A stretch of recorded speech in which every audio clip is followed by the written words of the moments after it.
Marami pa ibang Precious Hearts books na binili.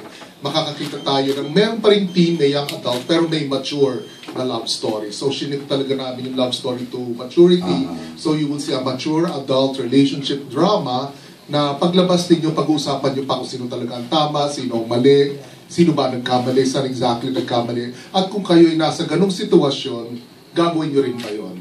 Magpo-fall rin ba kayo to that kind of temptation? Or iiwasan ba ninyo? O babalikan ba ninyo? Minahal nyo maski na hindi na pwede? O kung kayo yung parte ng taong napakasalan na, kayo ba'y papayag? Kayo ba'y maglalaban? Kayo ba'y susuko? Kayo ba'y papatay?